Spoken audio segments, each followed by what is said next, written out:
Levantaré mi bandera, estando en mi país o estando allá afuera, porque para mí, mira, no existen fronteras.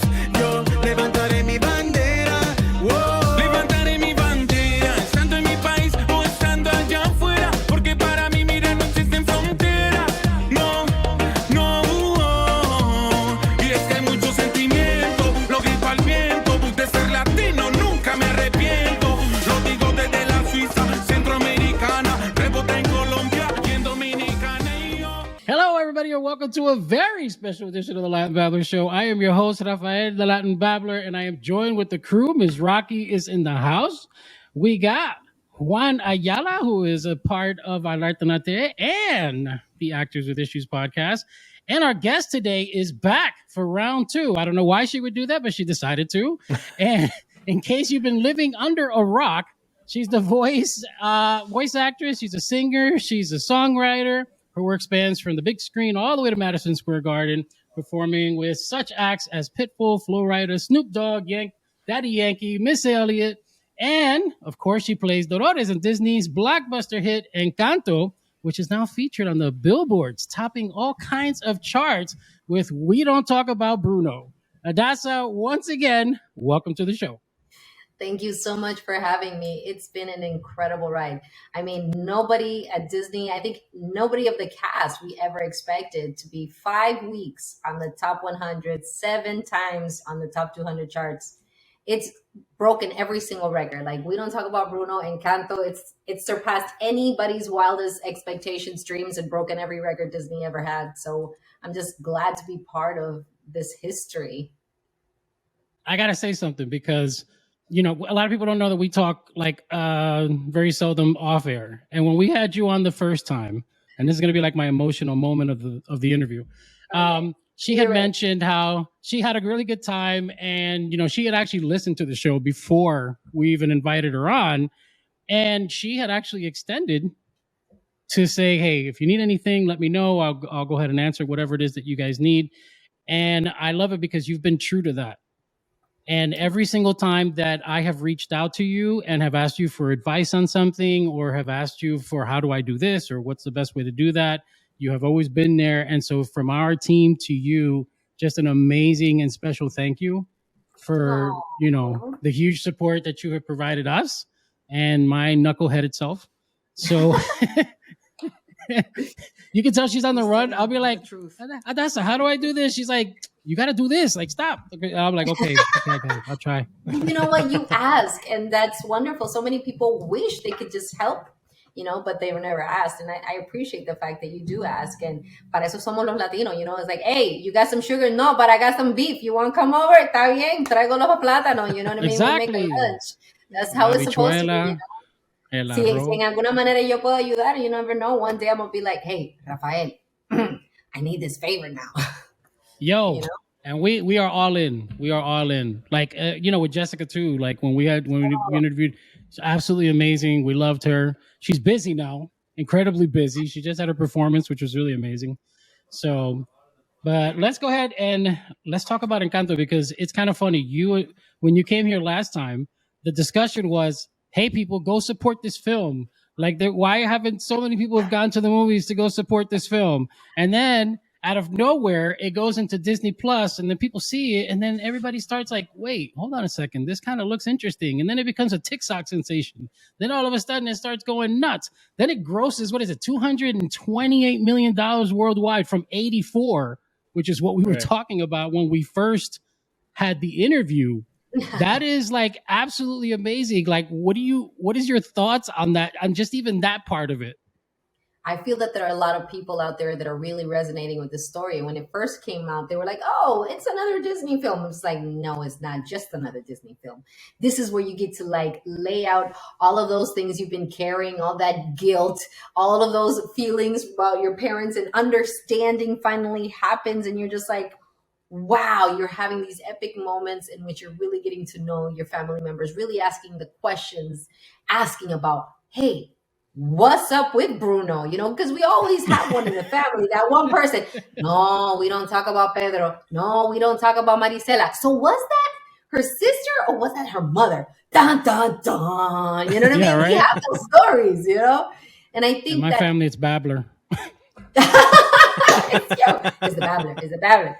And so I feel like a lot of people have really gravitated to the film, not just because it's a fun film that kids, from 2-year old can enjoy, but you can see with your grandmother and then see her in a different light and understand things that she's gone through and experiences that she's been through that you may never ever have to ever endure. But now you see things clearly through her eyes. And then regarding the song, man, TikTok just blew it out of the water. Like, Did. people dressing up as the characters, doing cosplays, doing reenactments, dances, and all of it. It just has become this massive thing. So even though it came out in November, the fact is that we're like 1st of March and we have a number one for 5 weeks on a film that came out in November. Yeah. That's Yo, I got numbers. Awesome. I got numbers. And look, bear with me for everybody who's listening to this interview because we're about to probably go into like a big session here. So we don't talk about Bruno. Here we go. Number 1 in the Billboard Global 200. Number 1 in the Billboard Hot 100 song charts. 6 songs from the soundtrack are currently in the top 100 list. 6 songs of that. All right. The album itself is the first soundtrack to hit number 1 since 2019.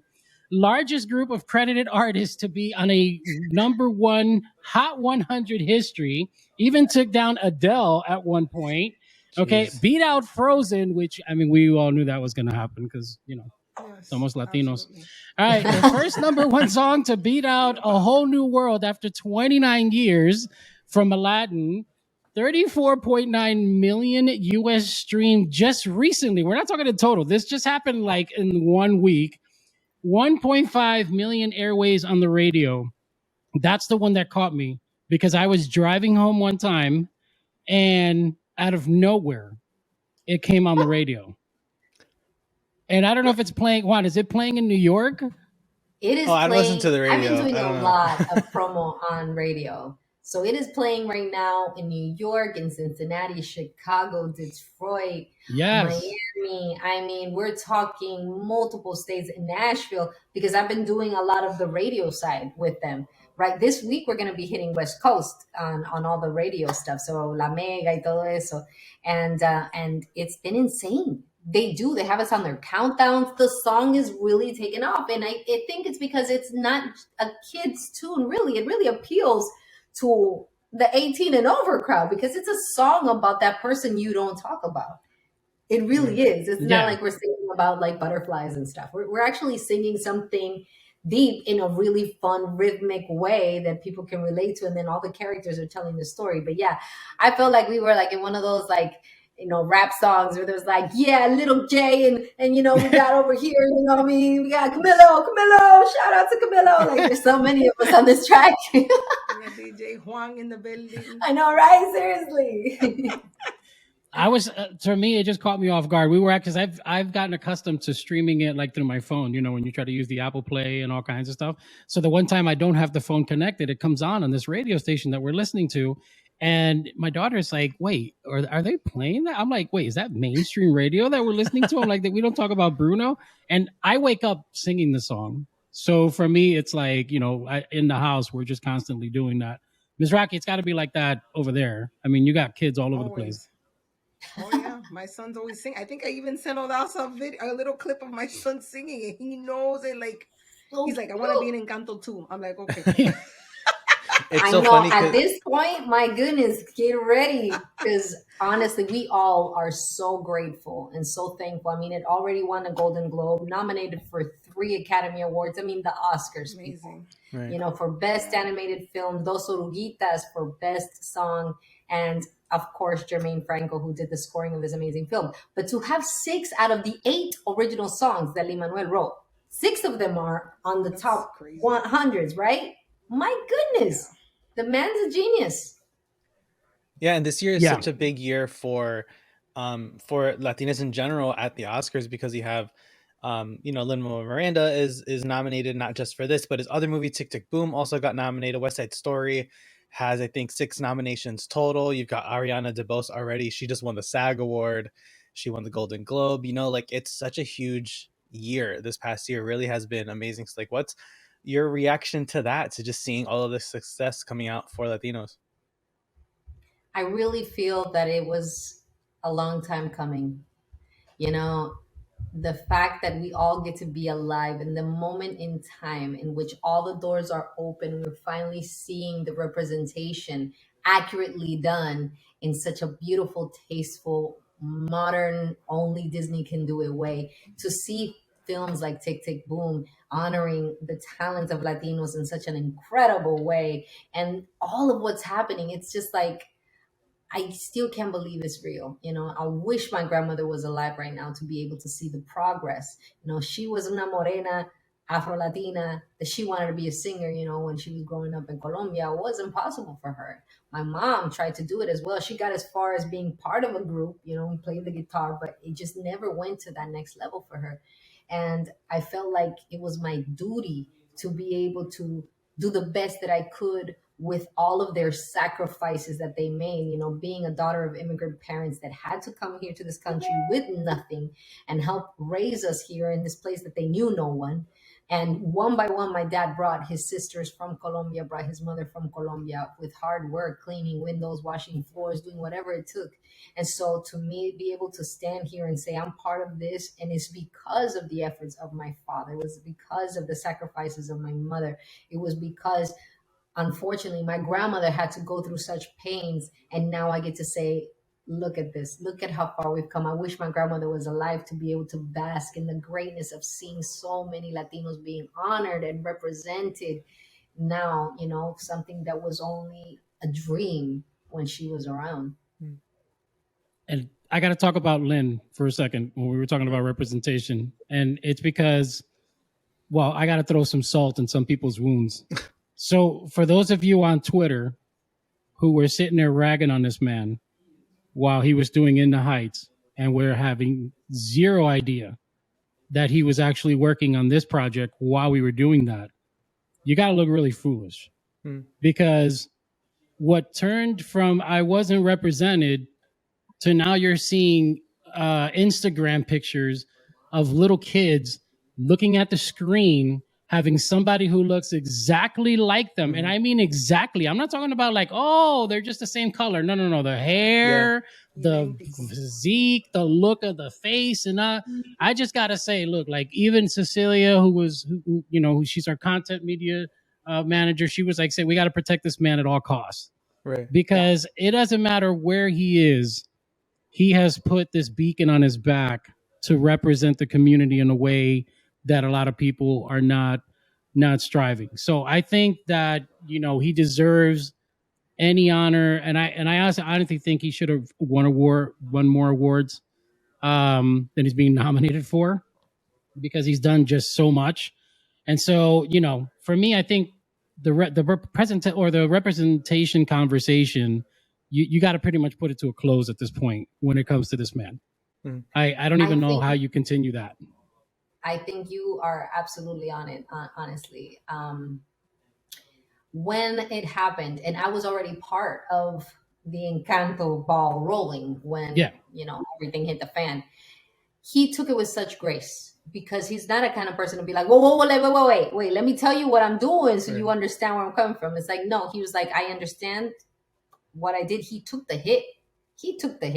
And people came out to defend him, and they took the hit. You know what I mean? But to me, the guy has done more for Latinos than anybody else that I know. He's done things that people, imagine him going, all right, I'm going to do a Broadway show about Anthony Hamilton, but I'm going to have most of the people, almost everybody's going to be African-American or Latinos. Yeah. You want in? What was that? Like, you know what I mean? Or I'm going to tell a story about Latinos living in, you know, en su calle, and I'm going to call it In the Heights, and it's going to be a whole bunch of Latinos that are going to be dancing and singing and whatever. We're going to do it in English, but with Latin music. That's what's up. That's what's up. And he's betting it all.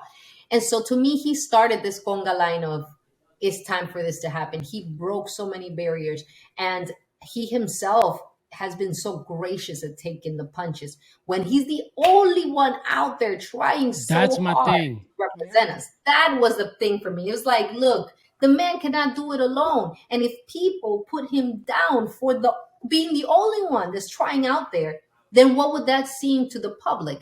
that there is no support within our own community for those who are trying and striving to feel represented and for everybody to have a chance at the mic. So that was, to me, was very concerning, because I'm like, wow, so finally somebody's doing something and it's still not enough. It's like, man, you know what? If more people jump into the ship, if more people saw that the content is wanted, that this kind of representation is needed, that the films and the productions coming out with Latinos, with more people being inclusive of our diversity within our own Latino culture is being accepted and revered and wanted and desired, then more people, more networks, more companies will be like, I'm going to bet on the Latinos too. I want to do a Latino film. I want to do a Latino animation. I want to do a live action. I want to do another Broadway show with Latinos, because I see that the community is asking for it. But when you started seeing all that hate and all that, oh, he didn't do enough, or there was oversight, man, he can't do it all. He's one man. He's one person. But we are many. We are so many in this country. So if we get behind and we stand behind him, and if you notice, it's not just that he chose animated characters that looked morenos or Afro-Latinos or whatever. It's the people behind the animations. We're the same. You're looking at Dolores, you're looking at me. You're looking at Felix. That's literally what he looks like. It is. Castillo. That's him. Well, he's a lot more fit, I would say, than Felix, and a little taller. But that's about the only difference. It was pretty close, though. It was pretty dang close. It is really close. Incredible. Yeah, it's. I mean, I don't know how you do it all. You know, you've been here, you've been there. Now, from music to movies, family life, like, you know, we really enjoy watching Encanto and everything that's going on with it. We're very, very proud of you here from the Latin Babbler Show. Thank you. Well, the Latin Babbler Show, you guys have all been so supportive, and the main thing is that I learned very later in the first part of my career that saying yes to everything doesn't get you a better life. Because for us that are in the entertainment business, we love what we do. And if there's money that can be made, so bring it. But we just can't help doing what we do, talking to people, you know, sharing our thoughts, learning from others. But I did have to understand that when you also want your cake and eat it too, there are things you need to learn to say no to. Mm-hmm. So by me saying, yes, I'm going to do that show, I'm saying, no, I'm not going to spend time with my kids.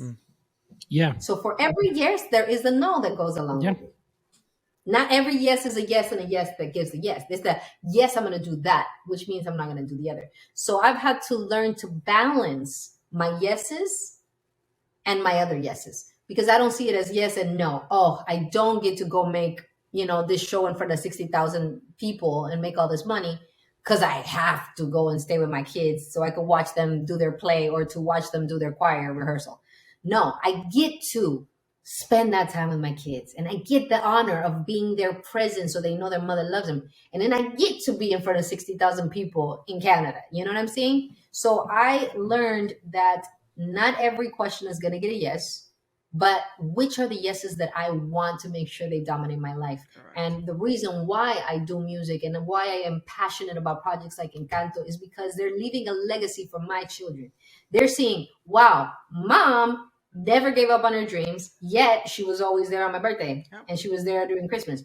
But during that Christmas and that birthday, I'm not doing this other thing, but it's because I understand who I'm doing it for. Right. I want to show my kids that you can work towards your goals, and if you decide to be a mom, to be a dad, that doesn't cut your dreams short. It makes you smarter and work wiser. Right. So every yes can be a yes in different directions, and don't see it as like my kids are my anchor and that they're going to drown me. It's more like my kids are the anchor that are going to make my kite fly higher. And that's who they are to me. They're the reason why I get to fly high. They're the reason I am so excited about projects like Encanto and sharing things with you here at the Latin Babbler Show, seeing other Latinos so passionate about what they do. So when I'm going, yeah, I'm going to be up at dinner just 30 minutes later for my next interview, because I want to talk to these amazing people who are making a difference in other Latinos' lives too. Thank you. Thank you. I mean, just basically me. All these other guys, they don't really do much. We don't matter. So they don't. We're just puppets. We just do what he says. They come in sometimes, and So no, actually, these are my brothers and sisters. Like I think with the amount of time that we spend together at this point, like I talk it's to almost Babbler more than I blood talk to my relatives own type. dad. Like it's that. Yo, that you know what? That is very true. We talk a lot, like a lot. Texting. Like I probably bother him way too much. Not at all. So, but it's actually to me, it's actually like really cool. I'm actually curious as to, because when we were talking before, it's nothing like it is now. Like I mean, you're going to like comic shows, you're signing all kinds of different things, and like the radio show. I did notice because. And by the way, thank you for the shout outs, because every single time I get on to like support what the interview that she's in, I'm over here like, hi. And she's like, oh, hi, I see you for the Latin Babbler Show. So it's really cool. Like, I don't know. For me, it's like cool. So, for anybody else, they're probably like, what is wrong with you? For me, I'm extremely humbled that somebody would even take the time to do that. But what is like life like? Is it now like super hectic compared to what it was like before when you were doing the music? Is it different, or is it just as like chaotic, so to speak, with the schedule? It's different because just the balance of more shows out of my home than I was doing before. I was doing a lot more TV and film music, so it kept me home more. But that's where the balance comes in. I do spend my husband and I have always committed to not spending more than 3 weekends out of the home. And that means that I'm home with my kids Mondays through Thursdays doing all the things that moms do. Like I take them to school, or we do homework, or I go take them to dance class. We spend time together doing everything they want to do, including watching lots of Encanto. Yeah. Tell you they can watch it on repeat. And they all know so many of the songs. So that's their time. I'm there for them. And when I need to do an interview, they understand, and I usually do it when they're in school, so they don't even notice I'm even working. Yeah. So they get home and it's like, oh, what's mom doing? She's got makeup on? Oh, that's cool. That's about it. But yes, I prioritize that, and we take 1 week off every month, no matter what's going on, which is just for them and doing whatever they like. We take our family vacations, which are sacred for us, and certain dates like Christmases and their birthdays that we don't travel unless we're traveling somewhere they want to go, and then they come with us. Yeah. So like we have a Comic-Con happening the same weekend. They offered me and I was turning it down, and then my daughter was like, why? Well, what if I said I want Comic-Con for my birthday? I've never been to a Comic-Con. I was like, you want to go? She was like, yes, I want to go. So she's coming to Washington. All right, so Adassa, like you basically now you're doing music again, right? Yes. So when's it coming out? Like I know you're working on something, because I hear it in the ruffles. People are talking. All right, there's some Mexican, I believe, some Mexican sounds coming through that I hear. I could be. Yes, we have 2 records coming. Well, 2 albums, not records. Full albums. One is with CHR and our label Sky Urbano, which is Tejano Internacional, which incidentally enough, I had the song Ni Un Beso going #1 on the Tejano Gold charts at the same time as We Don't Talk About Bruno. So it was really sweet, to have both of those songs on there. And then with Warner Chappell Production Music, we have an album that is more Latin American. So the Tejano record is like 90% Spanish, 10% English. And the American record is 90% English, 10% Spanish. So it's nice. And then one song that I'm so excited about that we just finished literally recording today was Dos Oruguitas, because I did my own Dolores version of the song. I love that song from Encanto. Like it brings me to tears, and it honestly made me understand my grandmother in such a deep way, because like the story of the song says, it's these 2 beautiful caterpillars, dreaming about life and going along their way, being so in love, and then the moment comes where they have to evolve, they have to change, and change is hard and they don't want to accept it, which is part of what happens in the story of Encanto. Grandma shunned her own son, Bruno, because she didn't want to accept that there was this vision that could completely tear apart everything she knew as reality.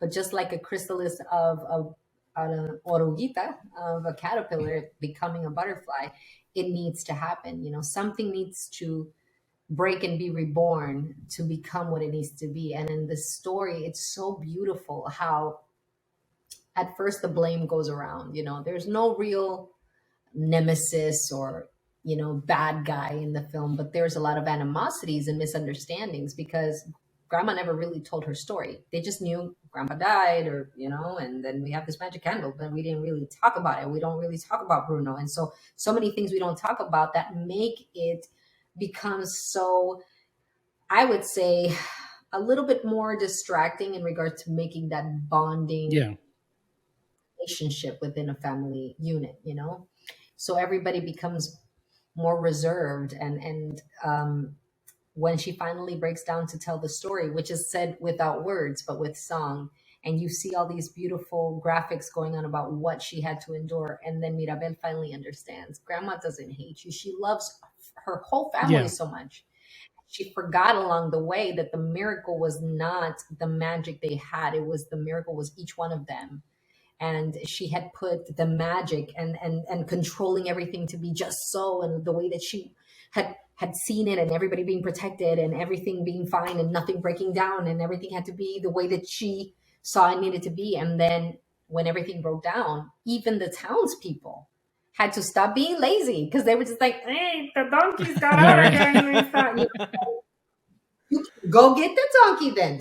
You saw the donkey. No, right? So at the end, I love it how the last song that says, we have no gifts, but we are many, and we'll do anything for you. Finally, all the town people come together. They come together with no gifts, but just with a good heart.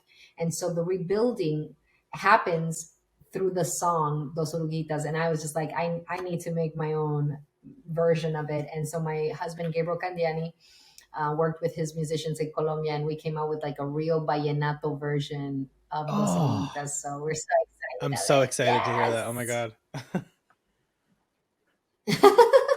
We'll be posting it also on Adassa Official on our TikTok and on our YouTube page. Adassa, I'm curious, so Encanto was like your first film role. What you done before that primarily was music. That's what the majority of your career has been. I'm curious if there's any other type of acting that you want to do. Are you looking to like dip your toes in TV, film, do more animated songwriting for film? I'm sure if Disney if they do an Encanto too, maybe they'll need another songwriter. So who knows? But what do you want to sort of dabble in next? I would be such an honor to even be in the same room as Lin-Manuel Miranda and aportar unas palabritas ahí, because he's such an incredible songwriter. Honestly, he really is. So I have other projects on the table right now, and I'm so excited for them. Unfortunately, I can't mention what they are. I'm not so much interested on the live side. I love animation, because in animation you can have the freedom of becoming and doing and just being anywhere in the world and being anything, and just being in that moment, and that freedom that you get is so lovely. And I know that I would love it. Like some people were talking about maybe doing a Broadway version of Encanto.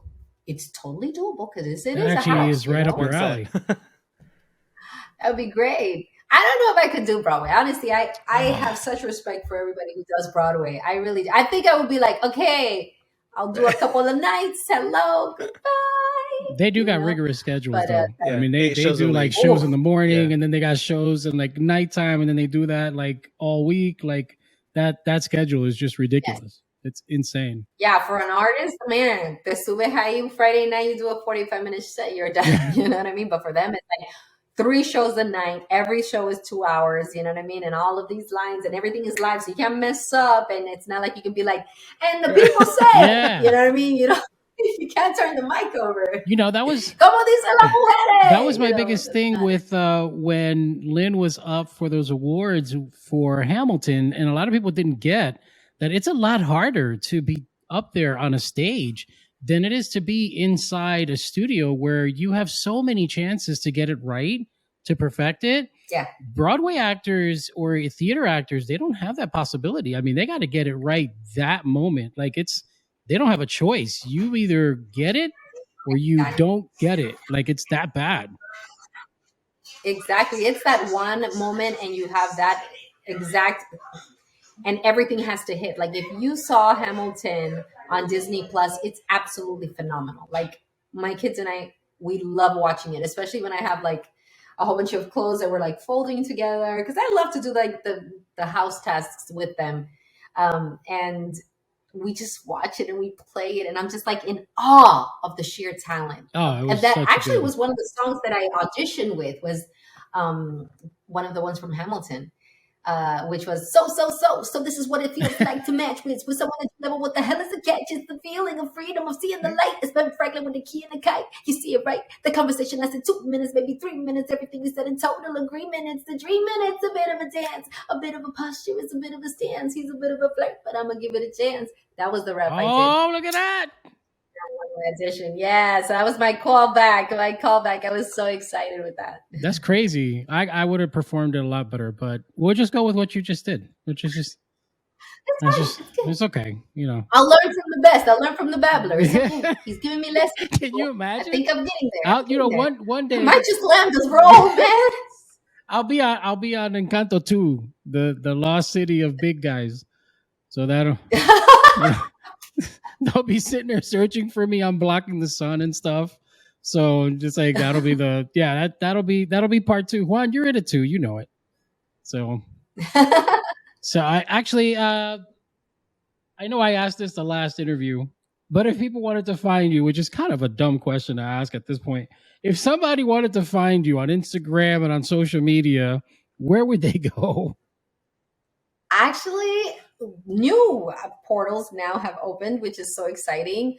I'm on Cameo now, which is so much fun. I get to like have one-on-ones and do shout outs for parties and birthdays and just get to know people in a more like, I don't know, one-on-one basis, which is different. And I love to go on TikTok. So you can find me on TikTok at Adassa Official, also on Cameo, Adassa. And same on my handles on Twitter and YouTube, Adassa Official, Instagram as well. ADASSA Oficial. So you got to catch it. So when your videos come out, do you know where to send them? I mean, it's not even debatable. No. So you know, we'll have it. Spotify is Adassa Official too. No, but you got to send us the video though. We can we'll advertise it everywhere. So we'll blast it. No, we'll blast it out there. No, and that's like I said, it's amazing to have you as, you know, a supporter of the show. We're very supportive of everything that you've done. It's a huge victory for representation. When you think about what Encanto means now to our community and what each of your individual characters have done to kind of have everybody relate to somebody, which is something that people couldn't do before. And when you think about just even saying that, it's how powerful that message is. It's actually really amazing. So Adassa, once again, thank you for joining us on the show. Always a pleasure. It's absolutely amazing. Thank you so much for having me. And, you know, everybody out there with a dream, just remember sometimes dreams may take a little longer to come true, but just keep the focus and enjoy the journey, because if you're enjoying the journey and you love what you do, then it's effortless and you'll just enjoy every single step towards reaching your goal. Hey, look, that's one right there. Look, I never thought I'd ever do hosting. So there you go. Juan knows. Juan's been doing this forever. So, but like me, and I'm just kidding. He's like, no, I haven't. It's been like a year. So, but hey guys, look, you know where to catch this interview. It's on YouTube. Subscribe to the link below. We are everywhere on social media at Latin Babbler Show. And we're on the website, the brand new website, www.latinbabbler.com. We will be having some surprises for you coming in the next month. We can't mention those now, but for me, for Juan, for Miss Rocky, and the amazing Adassa, we are out. Desde Nicaragua hasta Costa Rica, con esta canción todo el mundo se identifica. Llamen a los chilenos y a los cubanos, llamen a Puerto Rico y a los mexicanos, que ya se armó la rumba. Desde Panamá hasta Ecuador, vámonos a Perú y luego hasta Salvador. Que se escuche en Brasil y Argentina. Yo quiero un grito de mi gente latina y levantaré mi bandera, estando en mi país o estando allá afuera, porque para mí, mira, no existen fronteras. Yo levantaré mi bandera.